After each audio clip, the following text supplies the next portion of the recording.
think society has learned from its old ways, and that even though there is tension, you hope it's not as bad as it seems, but I guess I didn't realize how surprising people can really be. To do something so hurtful as to define all my people into one identity, at a time in which we celebrate the many accomplishments and struggles that my people have had. And obviously we still face these battles, when people can equate celebrating stereotypes that are put upon us and call that honoring my people's history. I just really didn't know what to write or what to do, so I began to write, hoping it would give me some peace. It's funny, I barely went to my first spoken word just recently. I told myself, that's really amazing and I want to try that someday. So I wondered what I would write about. Would it be love, pride, loneliness? No. It would be none of these.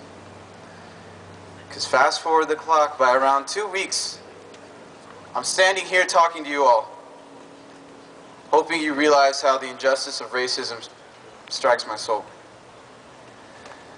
I mean, I'm from Africa originally, so I can't claim greats like MLK, Rosa Parks, and so many others, and say that it was the generations that came before mine that fought so hard, because they weren't in this struggle for the rights of my people here in America. But I can feel insulted over the fact that the steps they took to form a better world for their children and those who would come here weren't enough to reach the goal they wish to pass on to their offspring. And I have now begun to realize how fallible my image of America was for something like this to take place in this day and age.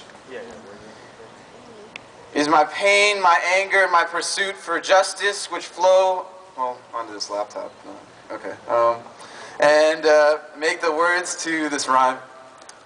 And I felt that I had to write this not only because of these emotions and goals, but also because I knew that I had to find another way to express these feelings, because I'm going to be honest here, if I didn't, I'm not so sure I could handle the burdens I already have and the sorrows of this past week.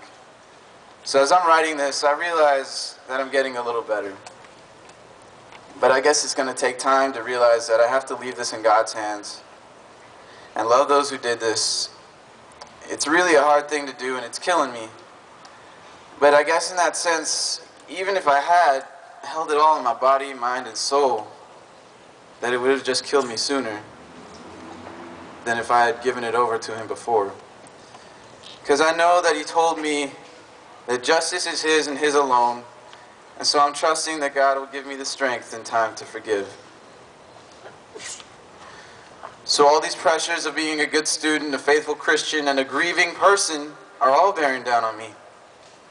But like I said, I'm a man of faith, and I realize my God wouldn't give me more than I could handle. And so I guess that is something to take comfort in the future, but near or far, I'm not too sure. For now, I know that people need to realize that this is a big deal, especially when I may sit next to students who think it is okay to harm me and just walk away.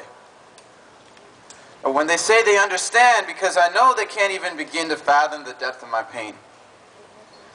Because thanks to a diversity requirement that I took last quarter, I know that there's a gradient that compares a people's treatment by society from white to black. And we are always on the bottom. And because no one else has ever been in our place, I ask how people can even begin to think that they can understand my pain.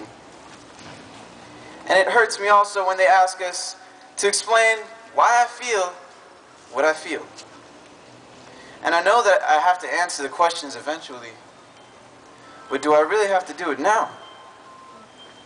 Do I really have to tell them that I have to make an effort to stay strong for my brothers and sisters on campus, but when I'm by myself, I feel like breaking down in tears? And so I ask, do I have to do it right now? Can't they give me time to realize that the America I live in and the America that I thought I lived in aren't the same? Because with the burdens I have, I just honestly don't have the energy anymore to explain to them my pain.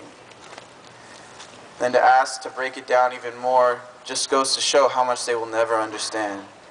Because my pain is seen in my actions and shared by all my brothers and sisters.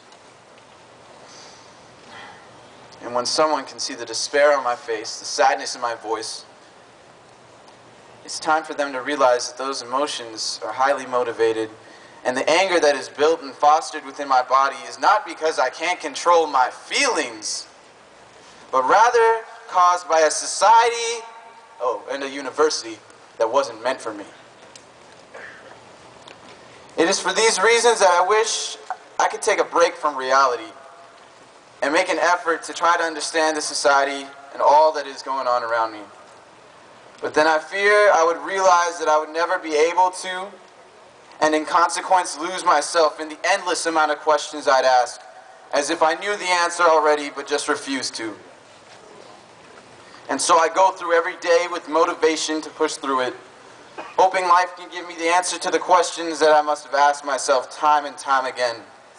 But it seems I'll never get that answer that satisfies, and sadly it'll probably stay one of life's unanswered questions. Okay, I'm done, but that last line, I just want to know why someone would think, or what turns a morally conscious human being into someone that would demoralize and dehumanize them. And now that I put that out there, I really don't want to know the answer. I don't know. But anyway, thank you for letting me share this, and I'm thankful to stand with you guys, and